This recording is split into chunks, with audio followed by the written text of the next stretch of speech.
Hello everyone, I'm back with another Core Set 2020 preview deck. As I said last time, Wizards of the Coast has kindly sponsored me and is allowing me to play in their early access event with a fully stocked account, and so I'm going to show off all the sweet decks I plan to play then. This time, as opposed to last time with Elementals, we're going a bit more with just one new build around and mostly older cards. The one new card is, of course, Kaalia Zenith Seeker. This card is really exciting to me. It's a 3-mana 3/3, which is a fine rate. If you're not getting anything else, that's not really good enough for Standard, but oh boy do we get something else. When she enters, you look at the top 6 cards of your library, and you may reveal an Angel card, a Demon card, and or a Dragon card from among them and put it into your hand. So, basically, this is a solid rate. She is powerful enough on her own. But then, if we build our deck correctly, she will also draw us into other powerful cards to play, and that's exactly where we want to be. The corollary I would actually draw between Kaalia is another 3-mana 3/3 that has seen some play in Resplendent Angel. Resplendent Angel has never been a super good card, but has seen some amount of standard play, and I think mostly that's just because the other abilities aren't quite good enough. You don't ever really want to activate this because you get blown out by removal really badly, and the middle ability is pretty hard to trigger. It works well with Lyra, but if you're attacking and connecting with Lyra anyway, then you are probably winning the game. You don't really need the angels. Kaalia, though, is completely different. She's so good against removal, and she gets you up cards no matter what happens. So if the opponent bounces it with Teferi or kills it with whatever, hopefully you've still gotten something out of it, and so you're still way ahead. And if they don't kill her, 3-mana 3/3 Flying Vigilance is no joke. So, let's get into what the rest of the deck actually looks like. I've decided to go 4-color here because Kaalia obviously forces you into at least 3, and honestly, the thing that I most want to grab off of her is Nicol Bolas the Ravager. This seems ideal because it curves out right after Kaalia, comes down, immediately gets another card, turning your Kaalia into a sort of 3-for-1, and Nicol Bolas is kind of just the best creature that Kaalia is able to grab anyway. Beyond that, we have a ton of top end. The curve is a little top heavy, but that's one of the restrictions of building around Kaalia. There aren't too many 3-mana demons or angels or dragons, so you're kind of roped into playing with a lot of expensive cards if you want her to be good. What's the exact rate number? I'm not really sure. We have 16 hits in this deck, which is kind of enough. You're going to hit like upper 80% of the time, and if you ever hit more than one, you're just off to the races. But I could see wanting less so that your deck's less clunky, and I could see wanting more so she'll hit more reliably. I'll really have to play with the card to be sure.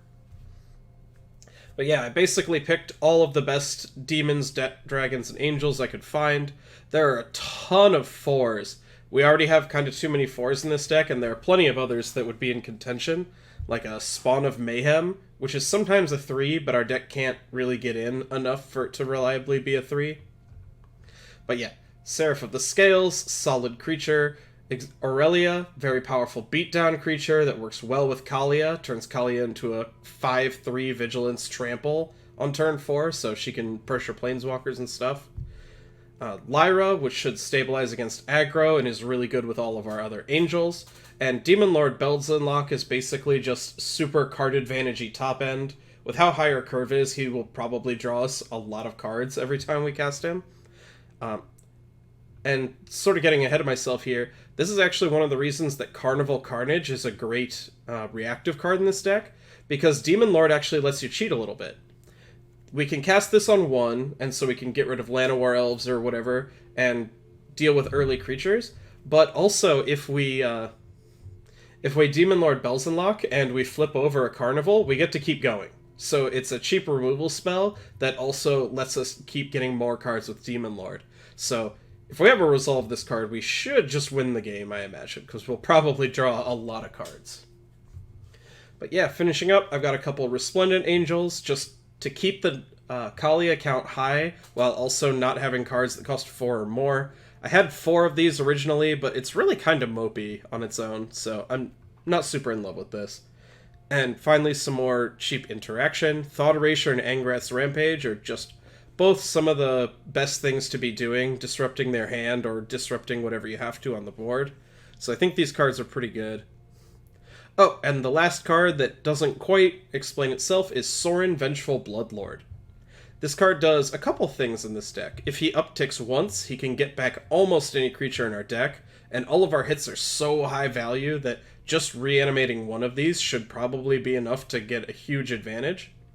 But also he does a couple other things. He pressures Planeswalkers, which we're not super amazing at. We're a little weak to like getting bounced by Little Teferi and things like that. And also he triggers life gain by giving all of our creatures lifelink, say a Seraph or an Aurelia or a Bolas or whatever. Any of them plus his uptick becomes enough to trigger Resplendent Angel. So Angel becomes a lot better when you have Sorin in your deck. And finally, the loyalty just works out really well for Sorin. Because he comes in at 4, he can come down and immediately -3 and reanimate Kaalia herself. So then you get Kaalia, you get her trigger for more cards in hand, and your Sorin gets to stick around. So playing this on 3, they kill it, and I play Sorin and reanimate her, seems like a really good way to stay ahead, even in the face of some removal. Or they don't even have to kill her. If the opponent is just attacking, you play Kaalia and then trade off, and then Sorin and do it. So, pretty interested in that card. Finally, a short note about the mana. I've built the mana so that we should be able to cast our spells pretty often. It's 4 colors, so things are getting a little sketchy, but as you can see, we're primarily base white, have a lot of white lands, making casting Resplendent Angel pretty easy, and we have pretty specifically avoided blue-black lands so that we can cast Thought Erasure pretty reliably, and we have some number of red-black lands, but I've mostly avoided that too. So basically I've chosen the lands so that we can cast all 3 of these cards on curve most of the time. Like I said, you'll always have issues once you start getting up into 4-color, but I checked the numbers and the mana isn't that bad, so I think we'll be okay. So yeah, this is another deck that's really exciting. This one will probably fall over and die when I first try it, but we can figure out what cards are good and which ones aren't. And I know that what Kaalia is doing is powerful, and so it's a matter of putting the right 56 cards around her. So yeah, that's all I got for today. Be sure to tune in next week on July 1st.